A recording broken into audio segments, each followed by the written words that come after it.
आपका स्वागत है मेरे चैनल मोटिवेशन 2 जून को लखनऊ के गेस्ट हाउस में मायावती पर समाजवादी पार्टी के गुंडों ने हमला कर दिया। कमरे में बंद मायावती पर भद्दी गालियां और धमकियों की बौछार हो रही थी। हालात इतने बिगड़ गए कि उनकी जान तक खतरे में पड़ गई, लेकिन वक्त रहते बीजेपी नेता ब्रह्मदत्त द्विवेदी ने उन्हें बचा लिया। इस घटना ने न सिर्फ मायावती की राजनीति बल्कि उनका पहनावा तक बदल दिया। साड़ी छोड़कर उन्होंने सूट पहनना शुरू कर दिया। इसके बाद बीजेपी के समर्थन से मायावती यूपी की पहली दलित महिला मुख्यमंत्री बनी। जो घटना उन्हें तोड़ने के लिए रची गई थी, वही उन्हें और मजबूत बना गई। सियासत बड़ी चालाक चीज है, इसमें कोई किसी का सगा नहीं होता। सत्ता की भूख में लोग हदें पार कर जाते हैं, कभी डराकर, कभी बहला फुसलाकर, तो कभी सीधे रास्ते से हटाकर। फर्क बस इतना है कि जीतने वाला नायक बन जाता है और हारने वाला इतिहास का एक पन्ना। उस वक्त हिंदुत्व की लहर पूरे जोश में थी, लेकिन 6 दिसंबर 1992 को जब बाबरी मस्जिद गिराई गई तो जैसे राजनीति में तूफान आ गया। माहौल गर्म था और लग रहा था कि बीजेपी इस चुनाव में अपने सभी विरोधियों को धूल चटा देगी। इसी बीच जनता दल से अलग होकर मुलायम सिंह यादव ने समाजवादी पार्टी बनाई। 1993 के विधानसभा चुनाव करीब थे और इस वक्त यूपी की राजनीति में बहुजन समाज पार्टी के काशीराम भी दमदार मौजूदगी दर्ज करा रहे थे। उनका दलित वोट बैंक पर जबरदस्त पकड़ थी, लेकिन दिक्कत ये थी कि बीजेपी के उभार के सामने अकेले लड़कर कोई भी जीत की गारंटी नहीं ले सकता था। मुलायम सिंह और काशीराम दोनों को समझ आ गया कि अगर सत्ता तक पहुंचना है तो साथ आना ही होगा। यह गठबंधन अजीब जरूर था, लेकिन राजनीति में मजबूरी ही नए रिश्ते बनाती है। जब दोनों मिले तो उनका आत्मविश्वास और भी बढ़ गया। बीजेपी जय श्री राम के नारे पर सवार होकर आगे बढ़ रही थी, लेकिन इस नए गठबंधन ने भी एक नया नारा गढ़ दिया।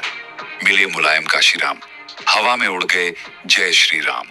यह नारा न सिर्फ यूपी की गलियों में गूंजा, बल्कि चुनावी गणित भी बदल गया।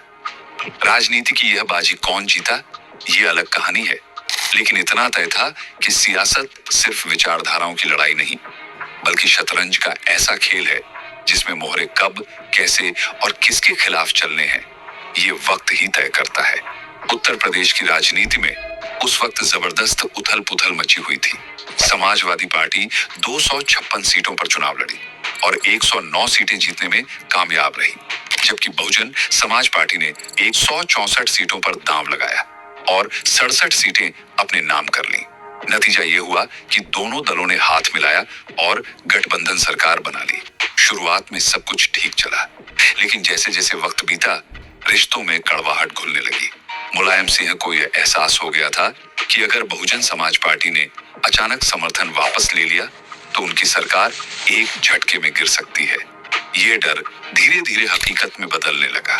23 मई 1995 का दिन मुलायम सिंह यादव ने काशीराम से मिलने की कोशिश की, लेकिन काशीराम ने मिलने से इनकार कर दिया। यह एक बड़ा इशारा था कि कुछ बड़ा होने वाला है। उसी रात काशीराम ने भारतीय जनता पार्टी के नेता लालजी टंडन को फोन किया। बातचीत गठबंधन को लेकर थी। उधर काशीराम की तबीयत काफी खराब थी, वह अस्पताल में भर्ती थे। उनके पास राज्यसभा सांसद जयंत मल्होत्रा और मायावती मौजूद थी। काशीराम ने मायावती को पास बुलाया और सीधे सवाल दाग दिया, क्या तुम उत्तर प्रदेश की मुख्यमंत्री बनने के लिए तैयार हो? मायावती कुछ सेकंड के लिए चुप रही, लेकिन उनके चेहरे पर आत्मविश्वास झलक रहा था। काशीराम ने उनकी ओर एक दस्तावेज बढ़ाया। यह भारतीय जनता पार्टी का समर्थन पत्र था। अब रास्ता पूरी तरह साफ हो चुका था। 1 जून 1995 को मायावती ने राज्यपाल से मुलाकात की और बीजेपी का समर्थन पत्र दिखाकर दावा पेश कर दिया। यह राजनीति का ऐसा मोड़ था जिसने न सिर्फ सत्ता समीकरण बदल दिए, बल्कि आने वाले वर्षों तक यूपी की राजनीति पर गहरा असर डाला। अब खेल पूरी तरह बदल चुका था। बहुजन समाज पार्टी ने आधिकारिक रूप से समाजवादी पार्टी से समर्थन वापस ले लिया और बीजेपी के साथ मिलकर सरकार बनाने का दावा ठोक दिया। राजनीति के इस नए समीकरण से मुलायम सिंह की टेंशन और बढ़ गई थी। 2 जून 1995 मायावती ने लखनऊ के एक गेस्ट हाउस में अपने विधायकों के साथ बैठक बुलाई। माहौल तनावपूर्ण था। सब जानते थे कि यह सिर्फ एक बैठक नहीं, बल्कि सत्ता की एक नई कहानी लिखने की शुरुआत थी। लेकिन तभी एक और बड़ा झटका लगा। बसपा के 12 विधायक राज बहादुर की अगुवाई में समाजवादी पार्टी में शामिल हो गए। मुलायम सिंह को लगा कि अब उनकी सरकार बच जाएगी, लेकिन राजनीति में हर दांव उतना आसान नहीं होता। दल बदल कानून के तहत सरकार बचाने के लिए बसपा के कम से कम 1/3 विधायक टूटने चाहिए थे, जो नहीं हुआ। यानी ये दांव भी खाली चला गया। इसके बाद जो हुआ उसने यूपी की राजनीति का चेहरा ही बदल दिया। लेकिन उस पर बात करने से पहले अगर आपने अभी तक हमारे चैनल को सब्सक्राइब नहीं किया है तो जल्दी से बटन दबाएं और बेल आइकन ऑन कर लें, ताकि ऐसी ही रोचक कहानियां आप तक बिना रुके पहुंचती रहें। समर्थन वापसी की खबर मिलते ही मुलायम सिंह बौखला गए।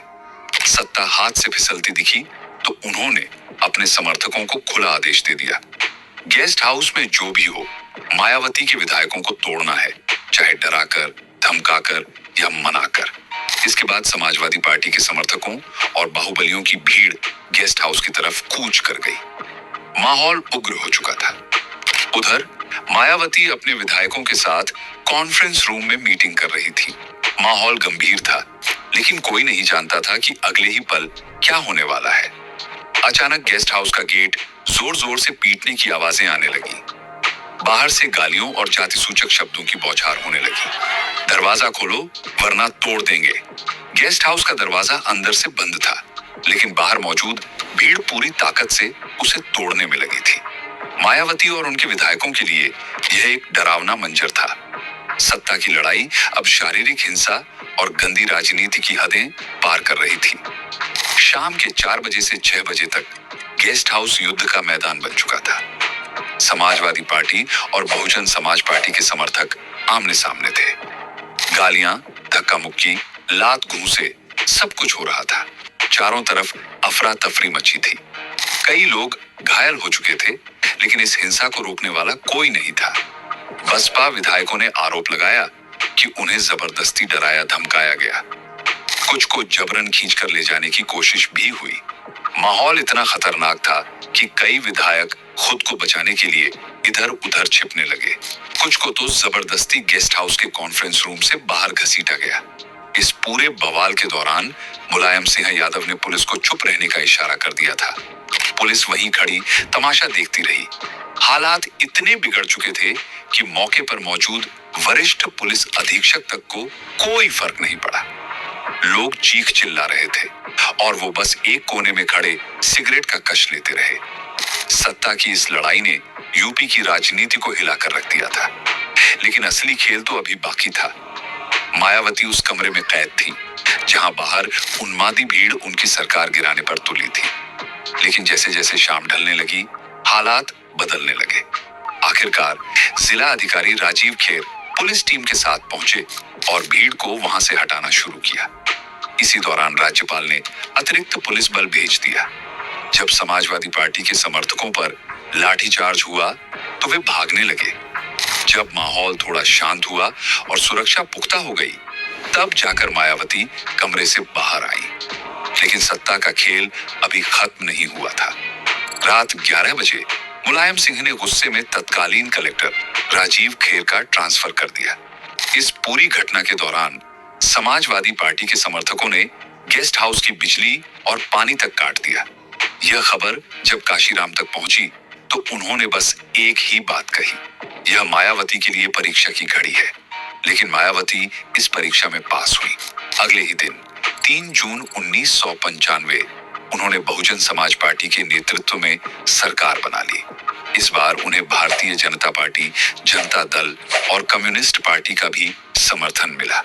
कुल 282 विधायकों की ताकत के साथ यूपी की राजनीति में एक नया अध्याय लिखा जा चुका था। मायावती मुख्यमंत्री बन चुकी थी। मुलायम सिंह सत्ता से बाहर हो गए थे, लेकिन गेस्ट हाउस कांड की यादें मायावती के दिल में जख्म बनकर रह गई। वह जब भी मंच पर खड़ी होती, इस घटना का जिक्र जरूर करती। लेकिन इस कहानी का एक और अहम किरदार था, जिसका नाम लिए बिना यह किस्सा अधूरा रहेगा। ब्रह्मदत्त द्विवेदी, भारतीय जनता पार्टी के कद्दावर नेता, राम जन्मभूमि आंदोलन के बड़े चेहरों में शामिल, यूपी में भाजपा का ब्राह्मण चेहरा, अटल बिहारी वाजपेयी के करीबी। मायावती उन्हें अपना भाई मानती थी, लेकिन इस कहानी का सबसे दर्दनाक मोड़ अभी बाकी था। 1997 की बसंत पंचमी, फरवरी की एक रात, ब्रह्मदत्त द्विवेदी अपने दोस्त रामजी अग्रवाल के भतीजे के तिलक समारोह में शामिल होकर लौट रहे थे। जैसे ही उन्होंने कार का दरवाजा खोला, गोलियां तड़तड़ाने लगी। सब कुछ ही सेकंड में खत्म हो गया। यूपी की राजनीति का एक बड़ा चेहरा सड़क पर गिर चुका था। जब मायावती को इस खबर का पता चला तो वो फूट फूट कर रो पड़ी। राजनीति में विश्वासघात आम बात थी, लेकिन यह वार ऐसा था जिसे वह जिंदगी भर नहीं भूल सकी। देखने वालों का कहना था कि गैंगस्टर संजीव जीवा और विजय सिंह ने गोलियां बरसाई। इस गोलीबारी में ब्रह्मदत्त द्विवेदी के साथ उनके सिक्योरिटी गार्ड ब्रिज किशोर तिवारी की भी मौत हो गई। लेकिन कहानी यही खत्म नहीं होती। गेस्ट हाउस कांड के दौरान जब मायावती पर हमला हो रहा था, तब ब्रह्मदत्त द्विवेदी अपने समर्थकों के साथ वहां पहुंचे। उन्होंने मायावती को भीड़ के चंगुल से सुरक्षित निकाला। जो लोग उन पर हमला कर रहे थे, उन्हें मुंह तोड़ जवाब दिया। कहा जाता है कि समाजवादी पार्टी के कुछ लोग बहुजन समाज पार्टी के विधायकों को किडनैप कर मुख्यमंत्री के सामने पेश कर समर्थन देने के लिए मजबूर कर रहे थे। इसी बीच ब्रह्मदत्त द्विवेदी अकेले ही गेस्ट हाउस में घुसे और उग्र भीड़ से भिड़ गए। वो न नेता की तरह, न वकील की तरह, बल्कि एक सिपाही की तरह लड़े। और इसीलिए जब उन्हें गोलियों से भून दिया गया तो मायावती फूट फूट कर रो पड़ी। ब्रह्मदत्त द्विवेदी की मौत ने उत्तर प्रदेश की राजनीति को हिलाकर रख दिया। उनके जाने के बाद उनकी पत्नी ने चुनाव लड़ा। इस बार मायावती ने बहुजन समाज पार्टी से कोई प्रत्याशी खड़ा नहीं किया, बल्कि उन्होंने खुद चुनाव प्रचार में उतरकर ब्रह्मदत्त द्विवेदी की पत्नी के लिए वोट मांगे। ये कोई साधारण फैसला नहीं था। जो पार्टी कभी भारतीय जनता पार्टी के खिलाफ थी, वही पार्टी आज उनके नेता के परिवार के लिए समर्थन जुटा रही थी। लेकिन मायावती के लिए यह सिर्फ एक चुनाव नहीं था, यह कर्ज चुकाने का वक्त था। मायावती ने अपनी आत्मकथा मेरा संघर्ष जीवन एवं बहुजन समाज मूवमेंट का सफरनामा में गेस्ट हाउस कांड का विस्तार से जिक्र किया। इस किताब में उन्होंने मुलायम सिंह यादव को अपराधी मानसिकता वाला व्यक्ति बताया। उन्होंने लिखा, मुलायम सिंह ने अपनी सत्ता और ताकत का गलत इस्तेमाल कर मुझे मरवाने की कोशिश की। गेस्ट हाउस में मेरे विधायकों को किडनैप करवाने की साजिश रची गई। यह बयान कोई साधारण आरोप नहीं था, बल्कि भारतीय राजनीति के सबसे काले पन्नों में दर्ज एक सच्चाई थी। गेस्ट हाउस कांड के दौरान जो लोग वहां मौजूद थे, उन्होंने एक ऐसी बात कही जिसे सुनकर किसी की भी रूह कांप जाए। जब उग्र सपा समर्थक दरवाजे तोड़कर अंदर घुसे तो हालात बेकाबू हो गए। उनके हाथ मायावती की साड़ी तक पहुंचने लगे थे। यही वजह थी कि इस घटना के बाद मायावती ने कभी साड़ी नहीं पहनी। हालांकि इस बारे में उन्होंने कभी कुछ नहीं कहा, ना ही अपनी किताब में इसका जिक्र किया। इस कांड की जांच रमेश चंद्र कमेटी के द्वारा की गई। कमेटी ने 79 पन्नों की रिपोर्ट पेश की, जिसमें मुलायम सिंह को इस घटना का मुख्य आरोपी बताया गया। रिपोर्ट में साफ लिखा था, यह कोई अचानक भड़की हिंसा नहीं थी, बल्कि इसकी पूरी स्क्रिप्ट पहले से लिखी जा चुकी थी। साजिश के तहत कई अधिकारियों के लखनऊ ट्रांसफर तक कर दिए गए थे। इस घटना ने उत्तर प्रदेश की राजनीति में 3 बड़े किरदार सामने ला दिए। मायावती, जो इस हमले की शिकार थी, मुलायम सिंह, जिन्हें इसका मास्टरमाइंड बताया गया, ब्रह्मदत्त द्विवेदी, जिन्होंने मायावती को बचाकर बाहर निकाला। यह घटना भारतीय राजनीति के इतिहास में एक काले अध्याय की तरह दर्ज हो गई। लेकिन इस बारे में आपका क्या कहना है? कमेंट बॉक्स में अपनी राय जरूर बताइए। अगर वीडियो पसंद आया हो तो लाइक और शेयर करना ना भूलें, ताकि हमें भी लगे कि हमारी मेहनत सफल हुई।